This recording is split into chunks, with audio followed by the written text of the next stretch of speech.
channel. As you can already tell, this is going to be a Magnolia Parks reading vlog, basically just giving my reaction of how I feel about this series. I've seen a lot of reactions so far and pretty much they're all consistent. This is a very toxic romance, definitely not something to be glamorized. Basically, a lot of people have been coming out of this traumatized. I'm kind of glad that I'm able to go into it with some sort of expectation because it just makes it easier to handle. So far, I'm not exactly sure how to feel about it. If I would rate it, I still don't know what I would rate it right now. There are certain things that I don't like about it, but I'm trying to like read it all the way through just to see if it's consistent throughout the whole book. Or right now I'm on chapter 11. It's already very toxic and I think it just gets worse. So we're gonna see what happens and hopefully I come out of this alive. Originally I was gonna like skip the Magnolia Parks book and just read the Daisy Hates book because I think that was a little bit more up my alley, but heard that there's a book coming out in December, and then I know the third one for the Magnolia Parks series is coming out in July of next year. I don't know which one, I don't know what's coming out in December, but I guess we'll see. And allegedly it's a 7-book series.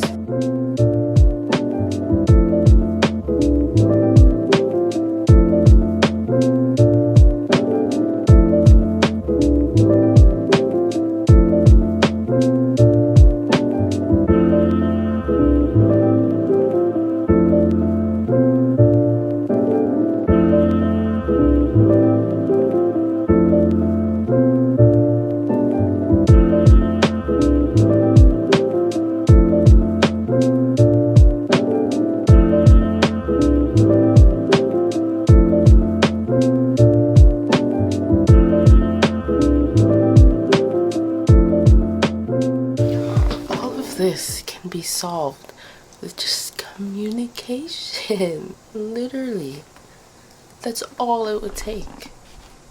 Just talk to each other, express your feelings. What they need is therapy. If they got therapy, this book would end in probably like half of what, but you know, that's not what we're here for. We're here for the trauma, the toxicity. Right. Alright.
So regardless of the fact that this is not the type of book that I would typically read, I love the dialogue that goes on in my head as I'm reading it, and it's like genuinely entertaining. It's like you're watching a TV show and it's like all unfolding, and this is stuff that I cannot relate to whatsoever and stuff that I would never want to relate to, but at the same time it's like so funny. Okay, I want you guys to follow me here. So, you know when you're like dating someone and then y'all broke up, but like the breakup, it wasn't like a bad breakup. It was like one of those breakups where it's just like, you know, you guys come to a mutual agreement, blah, blah, blah. But then at the same time, like, he does some annoying shit because he's hella like childish and you're hella childish and you're both just childish together. So he does some annoying shit and then you're like, oh my god, I hate him, I hate this nigga, he's so stupid. But then you're like, oh my god, he's so fucking funny. That's what I'm getting here. Okay, we're back. So I finished Magnolia Parks, and it was exactly what I expected, to be honest. I didn't go in with my expectations low. I think I went in just not really expecting the best outcome, I should put it. And just so you guys know, this book does not have a happily ever after, at least not yet. Maybe later on in the series. I know the second Magnolia Park also probably doesn't have a happily ever after, but maybe later on in the series they will get their happily ending, whatever. So in the beginning, I did think that some of the writing was a little bit childish.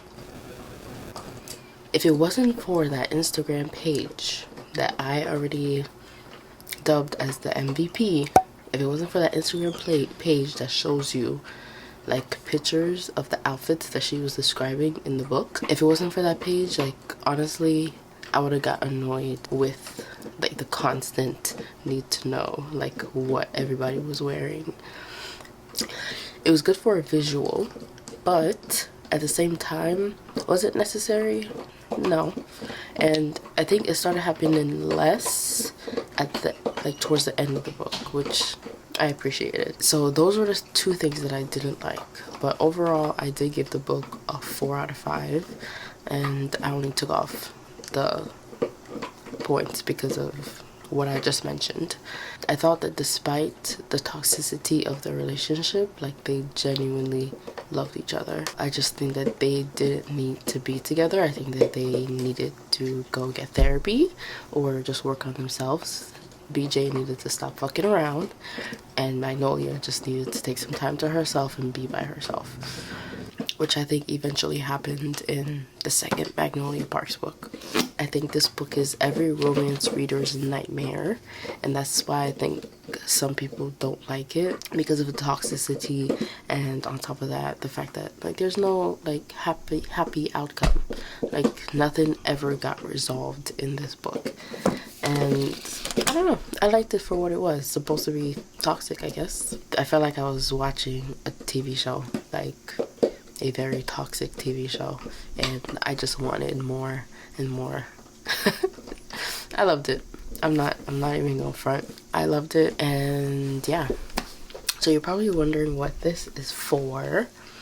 Well, I figured I'd go through and just basically explain the different characters and how they're connected and interconnected and like the dynamics of their relationship. We're gonna go ahead and do that, and I'll see you guys in the next clip. So you see this thing where I tried to basically explain the whole relationship tree that's going on in Magnolia Parks, but it looks a little messy. So next is going to be basically a screen recording of me on my tablet, just writing everything out and doing a voiceover of what is happening. So yeah, enjoy, and I'll be back after that.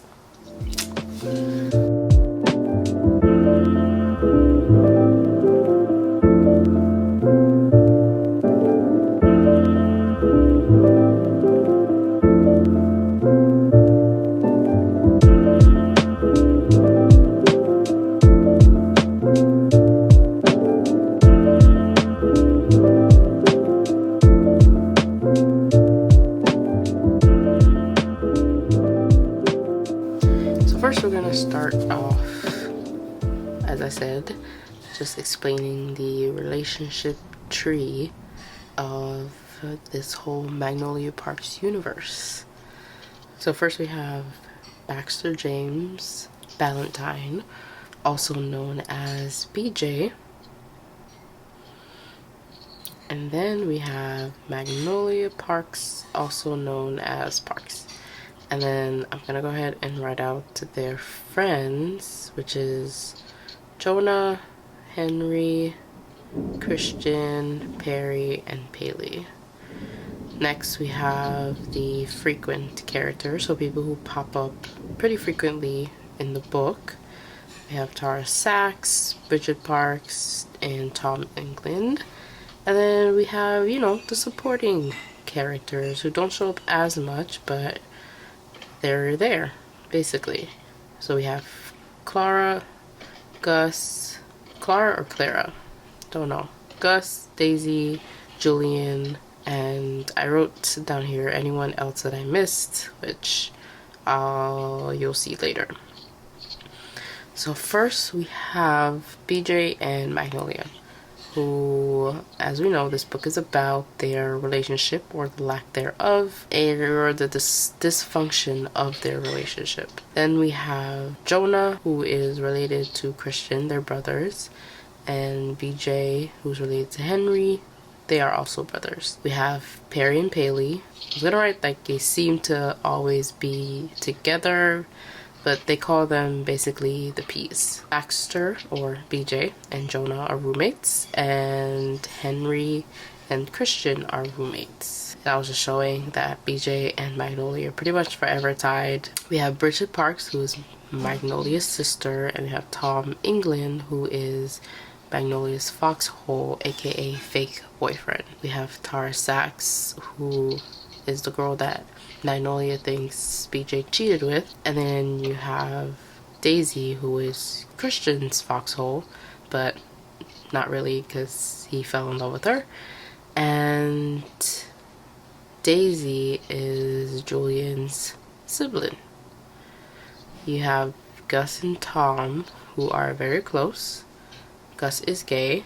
And then you have Clara, who is the girl Tom loves, but also his dead brother's wife, who is Sam. Julian, who we talked about earlier, who's Daisy's brother, almost slept with Magnolia. And I was just typing that Bridget is also known as Frigid, which is what Magnolia calls her. Julian is into some gang shit. Jonah and Christian does some illegal things. Let's see. Christian and Magnolia dated briefly, and Henry is Magnolia's oldest friend, so the one she's known the longest. Paley, very close to Magnolia, but carries her guilt on her wrist. You'll know what I mean by the end of the book. And then you have Perry, who has a crush on Perry. No, Perry has a crush on Gus. Back to Tara, who sleeps with Jonah but has a crush on Henry, and I think Henry has a crush on her. She used to sleep with BJ. And then you have Allie, who is BJ and Henry's sister. And they have two other sisters, but I can't tell you their name to save my life. So Clara loves Tom. Tom loves Clara, but they can't be together because of obvious reasons. Tom was originally Magnolia's foxhole, but then he gained feelings for her, she gained feelings for him, and he's basically in love with her. Christian was also in love with Magnolia, and Julian thought that Magnolia was cute, I guess, and they almost slept together, but it didn't work out. So I'm sorry if that didn't make sense. I hope it does, or it did, but I basically just wanted to get that out of my head because it helped me to better understand the flow of the relationships. Thank you guys for watching. Make sure to like, comment, and subscribe. Leave a comment down below. Let me know if you like this book, if you read it, what you thought about it. You know, let's have a discussion. If you absolutely hated it, that's cool. Let me know. Let me know why you hated it. If you absolutely loved it, let me know. I don't care. Just let me know. Anyways, please make sure to follow me on TikTok and Instagram. Both of them, I do book content as well. And yeah, I'll see you guys somewhere. Have a good one. Peace.